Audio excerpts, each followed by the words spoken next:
Hey folks, Martin here. Welcome to the channel. Today we'll be doing a playthrough of a game called Unsurmountable. There you go. Unsurmountable by Scott Almes, published by Buttonshy Games. And I do believe this game is on Kickstarter right now. It's an 18 card kind of abstract puzzle brain burner with multi-use cards.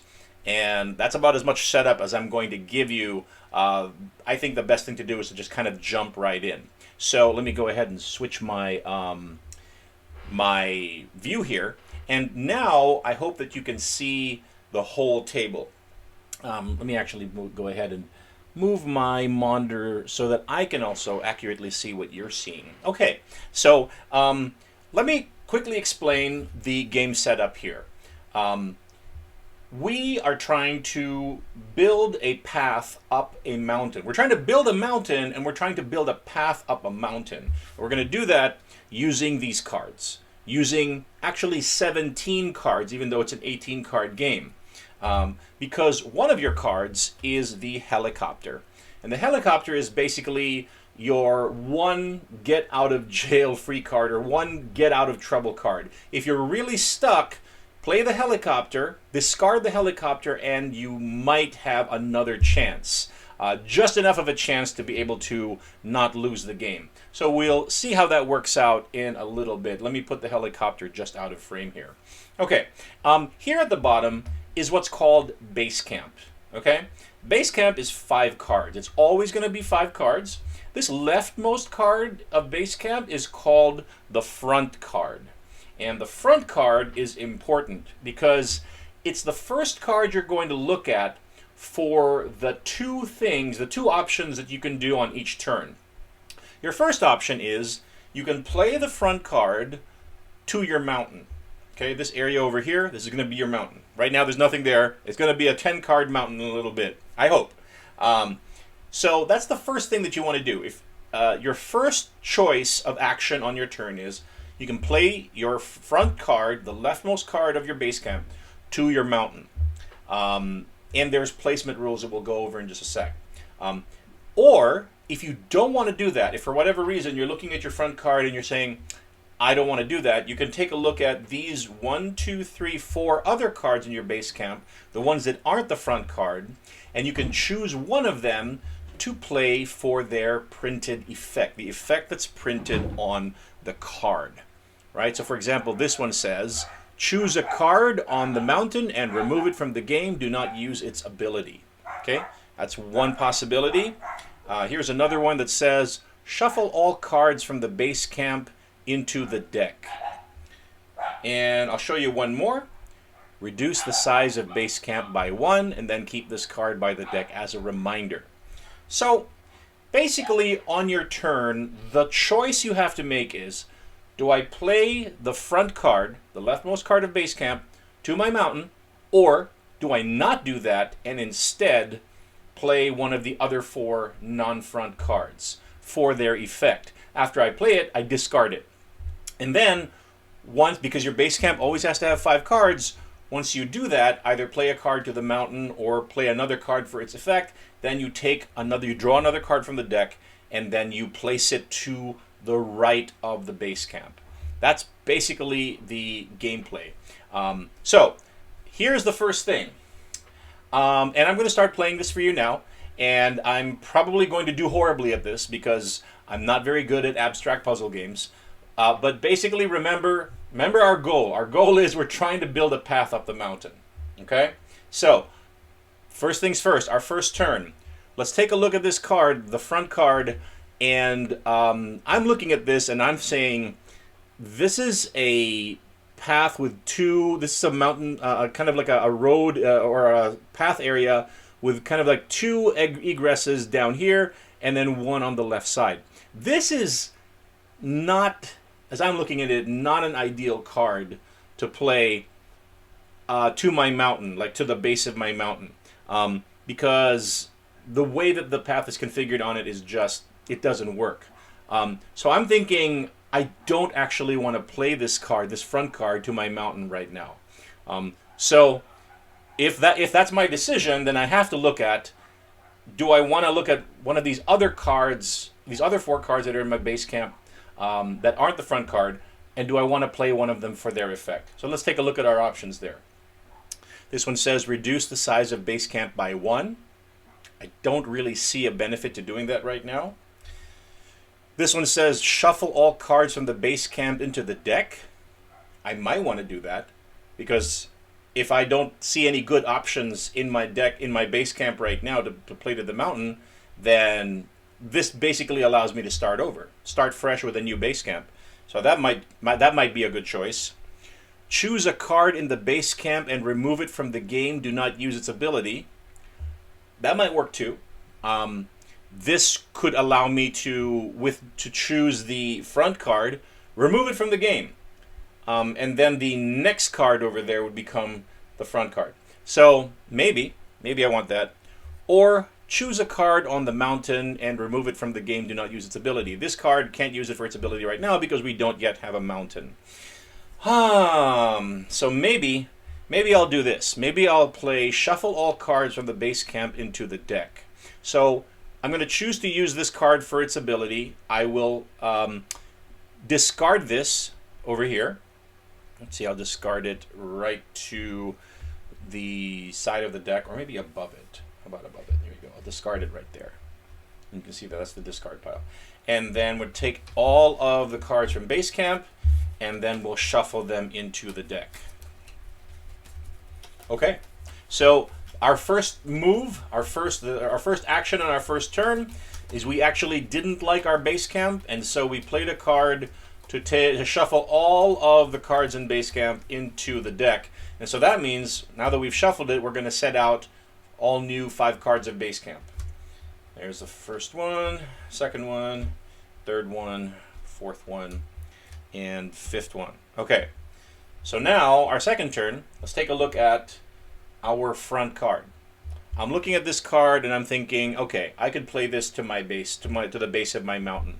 My mountain, by the way, is going to be comprised of 10 cards. 4 cards in the base, 3 cards in the row above the base, 2 cards above that, and then a mountain peak, a summit card. So I'm thinking I'm going to play this to the base of my mountain. And I've done that right now. I did that because it seems to have a path leading upward, which is what we want to do, right? So now that I've taken the front card and played it to our mountain, I will draw the top card of the deck and add it to the right side of base camp. Okay, so now we're in our third turn. Now we have to decide, do we want to take the front card over here and play it to our mountain as well, or do we want to use the effect of one of these cards in the non-front cards in the base camp? Well, as I take a look at this card here, the front card, we could actually totally play this. We could totally play this to the base of our mountain. So I think we're going to go ahead and do that, because see what I'm looking at it has a path going up, so it gives me options for building my path upward.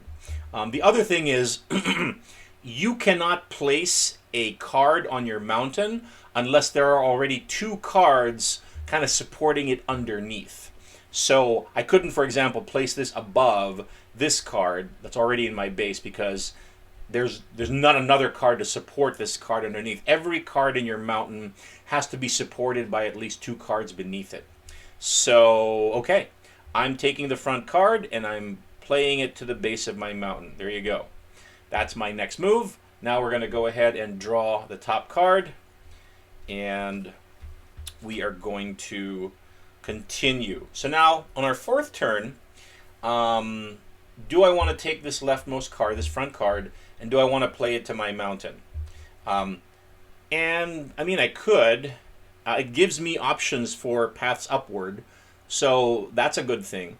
This guy doesn't have to connect to any other card on the base here. So I'm thinking, okay, I'm going to try to go ahead and play this to the base of my mountain. And so far, I'm feeling kind of good, because every card I've played to my mountain so far is giving me options for moving upward and creating that path. That's my goal up the mountain. All right, so done that. Now we're going to shift our base camp to make room for our next card here. Now, do we want to take this leftmost card and play it to our mountain? Well, once again, it seems to have an option for a path going up, which is what we like, so I'm going to go ahead and do that. So now we have placed all 4 cards that are going to comprise the base of our mountain. Now we can't place any more cards in the base. Whatever next cards coming up, we have to place them in the row above. And they're going to be legal because each card would be supported by at least 2 cards underneath. So, feeling pretty good about our first few moves here. Now we are going to shift base camp and add another card to the base here, to the right side of it. Okay, so the next thing now is we have a choice. Do we take this front card, play it to the mountain, or do we use an effect of one of the non-front cards? So the card that is leftmost here looks like this. It's kind of a dog leg. So it might be good because it does connect to, it might connect to, for example, this card here. If I play it here, that's not going to work here. That's not going to work here. So I could play it here. I could play it here, and it does move my path. So, and here's the thing. I do that.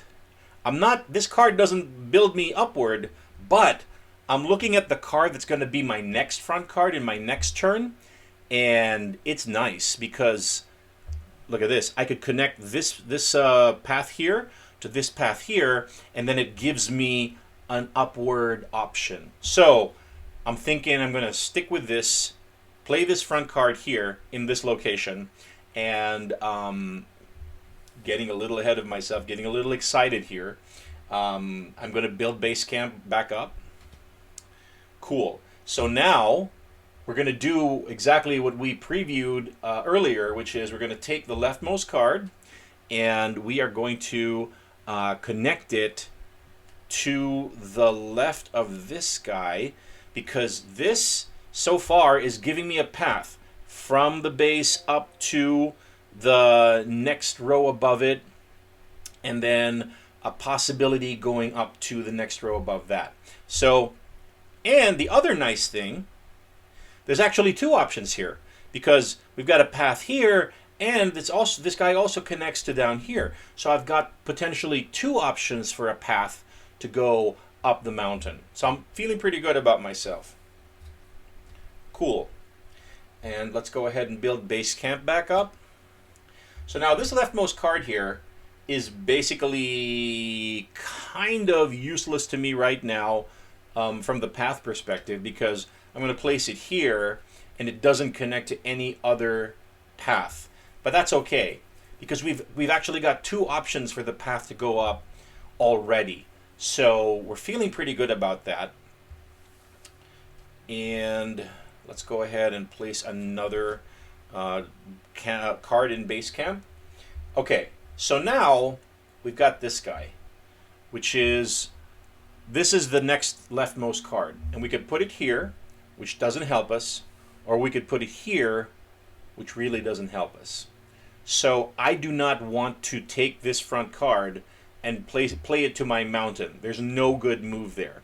So now, if I know I'm not going to play this card, this front card, for its path, then I have to look at one of these other cards and see if there's an effect that they can provide me that can help me, that can move me forward.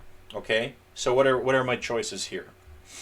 It says choose a card in the base camp and remove it from the game. Do not use its ability. That's one choice if I play this card and discard it for its printed ability. This one says take a card from the mountain, place that card in another valid location on the mountain. That's a possibility. That is a possibility. I could do that. I could do that. So we'll see if we want to do that.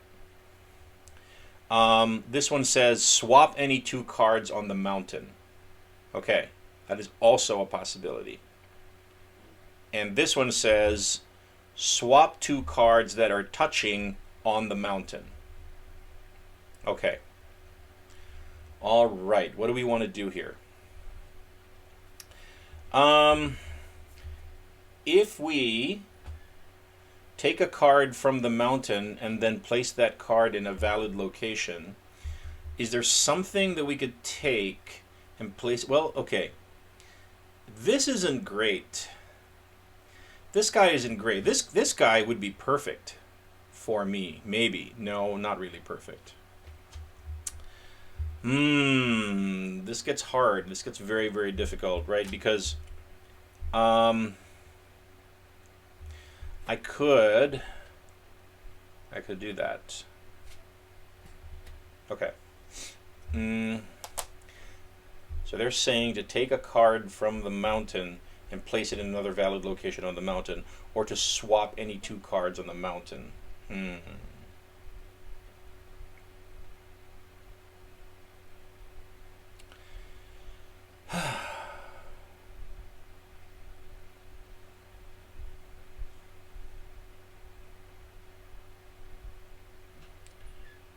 Well, I could do this.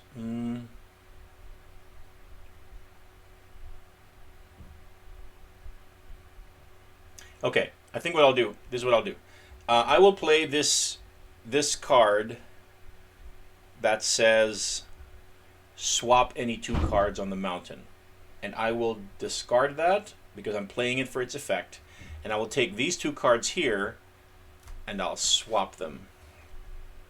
I hope I'm not making a huge mistake.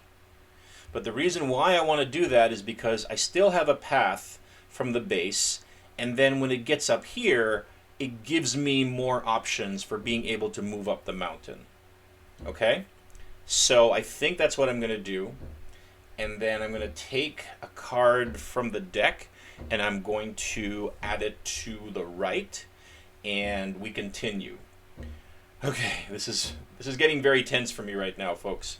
So, next turn. Basic choice is, do I take this front card, do I add it to the mountain? This does absolutely nothing for me right now if I place it here or if I place it here. This card is going to mess me up royally. So I don't want to play that to the mountain. I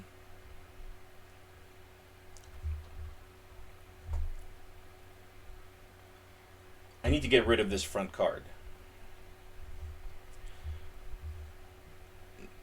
So I could play this card that says choose a card in base camp, remove it from the game, and do not use its ability. That would be nice. I could play this, and then I could allow me to get rid of this card, which I don't need and doesn't help me. But the problem is, this card is probably my perfect card to be able to place here, right? Or here. But this is probably better here. So I need this card. I need this card to play there. This is the only card in my base camp that helps me move my path up the mountain. Because if I play this card,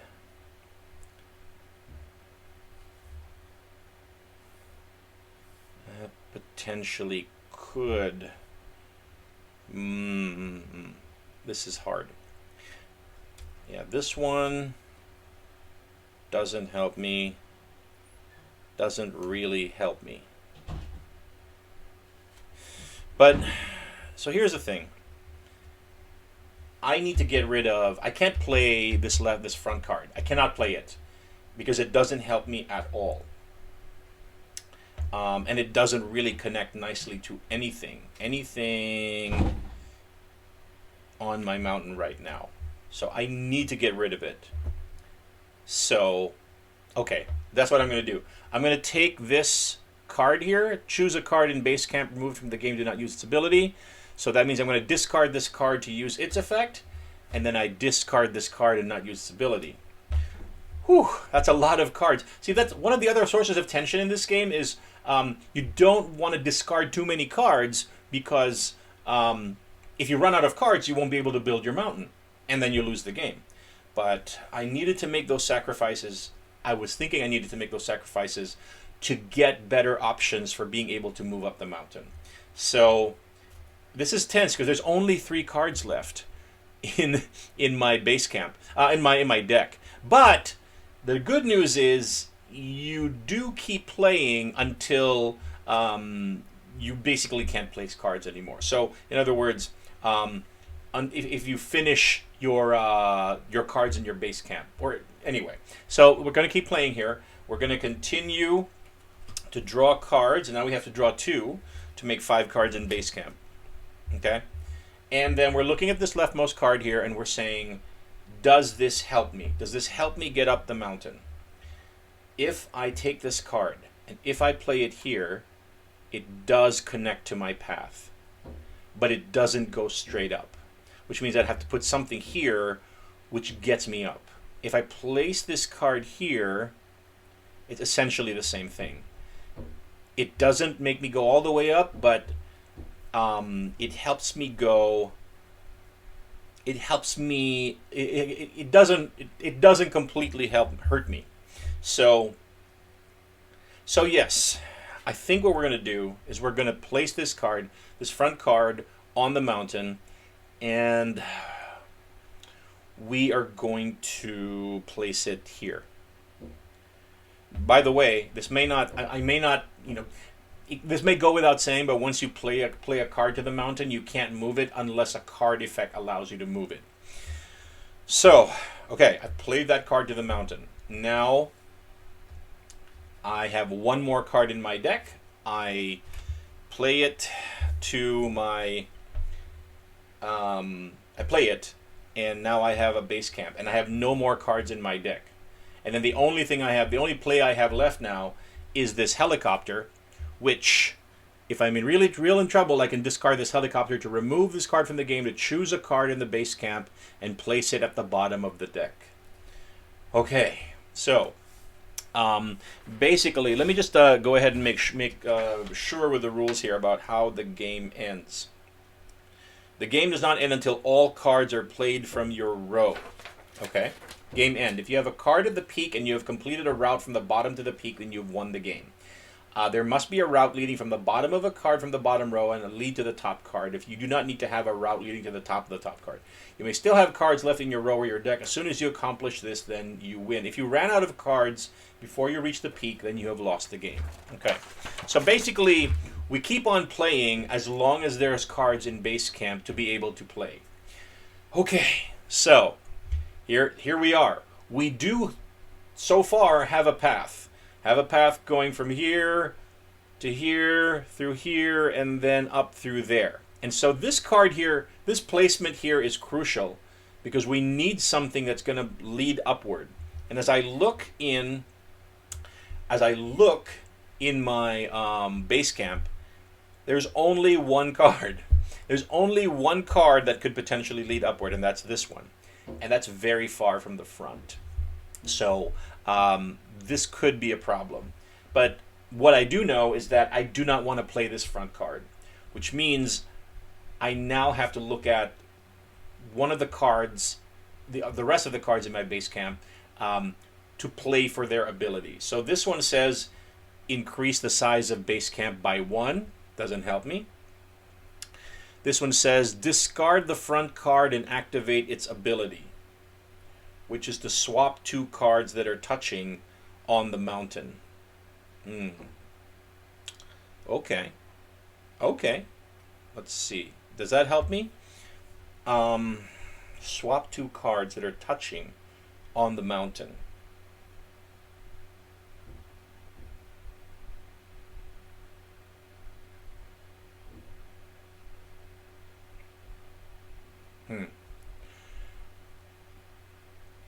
Or, this one says discard the front card and activate its ability. Swap a card in base camp with a card on the mountain. So here's a problem. Again, this game does this to you, where if you want to play a card for its effect, it just so happens that what's printed on the card is also what you need to be able to advance up the mountain. So I don't want to play this card for its effect, because then that would mean that I don't have anything left to be able to place on the mountain. Swap a card in the base camp with a card on the mountain. Okay. This one says swap the front card with a card on the mountain. Swap the front card with a card on the mountain. That could work. Okay. Okay, I'll do that. I'm going to play this card to swap the front card. No, that's not going to work at all. I could still do it, though. I could still do it. Okay? So I'll play this. This is a risky move. But I'm going to swap the front card with a card on the mountain. So I play this, I discard it. I take my front card. I'm going to swap it with this middle card right here. And the reason why I did that is because that guy still maintains my path up the mountain. From this card, through this card, through this card, and to this card. But what it also does is it gives me... I may have just screwed myself. Ouch. I may have just screwed myself. We'll see. Oh, man. Wow. Wow. Okay. What it does is it gives me this card that, which now is my front card, right?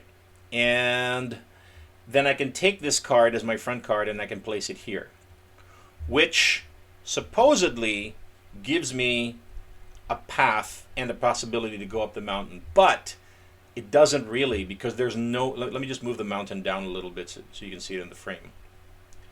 There is no possible card... I've already been in this situation before. There's no possible card that I can place here that will connect to this path. Not one bit. No possibility. So that's bad.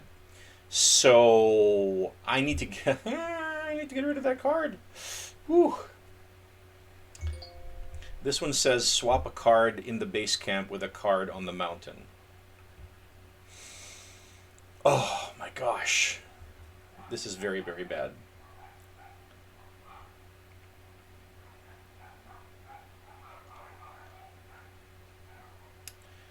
Yeah, that was a bad move. That was a very, very bad move. I'm not going to be able to... There's no possibility for me to place anything here that will finish my mountain path. I'm going to be stuck right here. And this is exactly where I've gotten stuck several times before playing. There's no possible... I mean, I could take this helicopter. The helicopter says to choose a card in base camp and place it at the bottom of the deck. But the only possible card that gives me any kind of path going upward is... Well, really, the only card... There's nothing. There's nothing that I could play here that could potentially connect over here. So, that was not a good move. I mean, I don't even know enough or remember enough to be able to rewind time and then not place that card up there. So I'm going to have to accept at this point that I think, unless you watching this playthrough can figure out something that can see something that I don't see. But right now, I could keep on playing, but there's nothing that I can do basically to change the outcome. The outcome, which is I am not going to be able to complete my path. I stop right here. No matter what card I place there, that doesn't complete the mountain path to the top.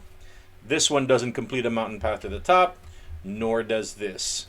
So once again, I've played Unsurmountable. I don't know, this is like my 5th or 6th time, and I have ended in a loss. But let me just go ahead and switch my view here.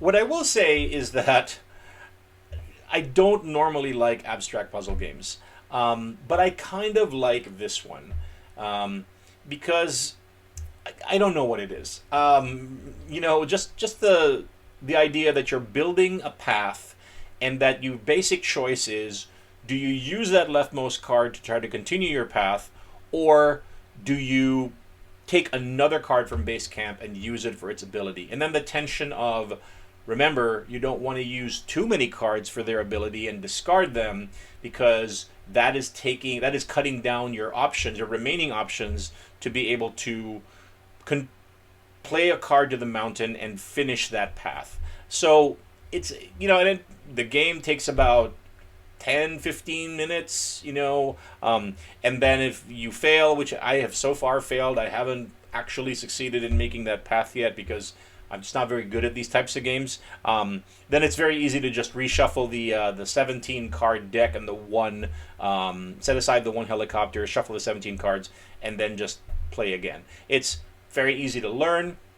It doesn't take a lot of table space. Conceivably, you could play this on an airline tray table, and it's just a nice, quick little brain burner that doesn't burn your brain too much. So, Unsurmountable by Scott Almes, published by Buttonshy Games, on Kickstarter now as we speak. I do recommend it. And it's, rare for me to kind of recommend a 18-card microgame brain burner, but here we are. Even though I'm, as you can see, not very good at them, I was still sufficiently entertained by this one, and I do think that you should check it out. All right, until next time, this has been Martin, probably playing it wrong. I hope not. You probably noticed that I was playing it wrong, maybe, and leave me a comment leave me a comment below. Until next time, thanks for watching.